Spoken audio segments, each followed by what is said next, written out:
یہ جنگ جو ہوئی ہے کربلا میں، مارکہ کربلا جو ہوا ہے، یہ یزید اور امام حسین کے درمیان نہیں تھا، بلکہ حسینیت اور یزیدیت کے درمیان تھا۔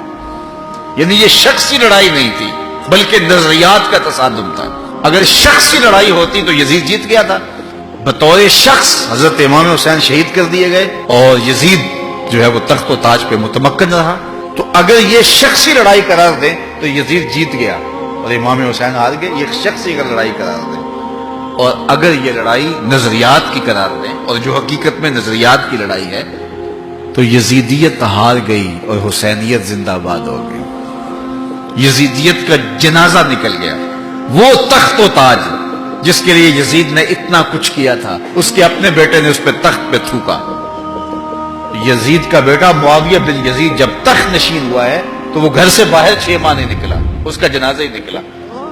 تو لوگوں نے کہا آئیے نا تخت پہ بیٹھی، کہا میں اس تخت پہ نہیں بیٹھنا چاہتا جس سے آل پیغمبر کے خون کی بو آ رہی ہو، میں نہیں اس تخت پہ بیٹھنا چاہتا۔ اور پھر اس کا تخت سمٹ گیا، اس کا نام مٹ گیا، کلنج کے مرض سے تڑپتا ہوا مرا اور انتہائی ذلت کی موت مرا، رسوا ہو گیا، اس کا نام بھی باقی نہیں ہے۔ میں گزشتہ برس کربلا میں حاضر ہوا تو حضرت امام حسین کا چمکتا ہوا روضہ نور دیکھا۔ وہ لمحے بڑے دردناک تھے جب ہم کربلا میں پہنچے اور رات کا موقع تھا، تو ہمارے ڈرائیور نے کہا کہ یہ نہر فرات ہے، وہ نہر فرات جو چمکتی رہی اور جس کی لہریں اچھلتی رہیں، اور کربلا کا یہ مقدس قافلہ پیاسا رہا۔ تو عجیب قلب کے اندر کیفیات کا ایک جہان تھا۔ یہ تو امام حسین کا روضہ ہے نا، لیکن یزید کا نشان نہیں ملا۔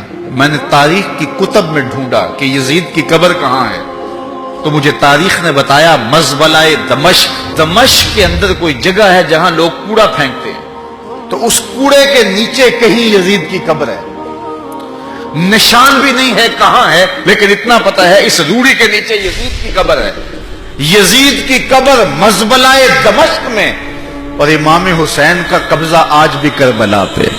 تو یزید کا نام مٹ گیا، اس کا تشخص مٹ گیا، امام حسین کا نام بھی باقی، آپ کا ذکر کی باقی، اور آپ کے تذکروں کی خوشبو بھی باقی۔ تو یہ شخصی لڑائی نہیں تھی۔ میں نے اس دن عرض کیا تھا کہ طلحہ بن عدی بن حاتم نے 30,000 لوگ پشت پہ کھڑے ہونے کی بات کی تھی، لیکن امام نے اس پیشکش کو ٹھکرا دیا تھا، اس لیے کہ آپ حق اور باطل کی راہیں اجالنا چاہتے تھے، اور وہ انہوں نے اجال لی۔ حضرت امام حسین کی شہادت کے بعد بھی یہ جنگیں جاری رہیں۔ مالک اشتر کی قیادت میں مختار سقفی کی فوجیں ابن زیاد کی فوجوں کے مقابلے میں فرات کے کنارے لڑ رہی تھی۔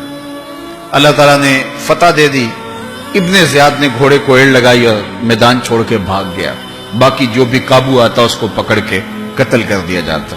خیر یہ لوگوں کی پہنچ سے بہت دور نکل گیا، لیکن اس کا جی گھبرا رہا تھا، پیاس کی شدت تھی، گھوڑا بھی ہانپ رہا تھا۔ تو یہ چلتے چلتے صحرا میں گیا تو وہاں اس نے دیکھا کہ ایک خیمہ ہے، تو سوچا کہ میں چلتے چلتے ان سے پانی کا گھونٹ مانگ لوں تاکہ اپنے جگر کی پیاس کو بجھا سکوں۔ تو اس نے گھوڑا کھڑا کیا اور ہانپتا ہوا اس نے پردہ اٹھایا، دیکھا تو خیمے میں امام زین العابدین قرآن کی تلاوت کر رہے تھے۔ تو جب اس نے دیکھا تو ایک دفعہ تو شرم سے پانی پانی ہو گیا، لیکن مرتا کیا نہ کرتا، پیاس کی شدت تھی کہ حضرت پانی دیجئے۔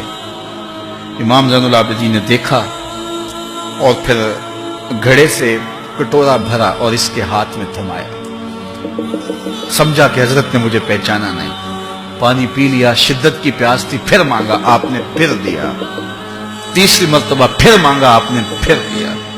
3 کٹورے پانی کے پینے کے بعد امام زین العابدین سے کہنے لگا حضرت شاید آپ نے مجھے پہچانا نہیں۔ امام زین العابدین ابھی تک ضبط کیے بیٹھے تھے، آنکھوں سے موٹے موٹے آنسو نکلے۔ کہا بدبخت تجھے نہیں جانتا جس نے میرا خاندان اجاڑ دیا، 6 ماہ کے بچے بھی نہ چھوڑے، جس نے مخدرات کو اونٹوں پہ بٹھایا، کیا تجھے نہیں جانتا جس نے خاندان نبوت اجاڑ دیا؟ تو کہا حضرت اگر جانتے ہیں تو میرے ساتھ یہ سلوک کیا کیا؟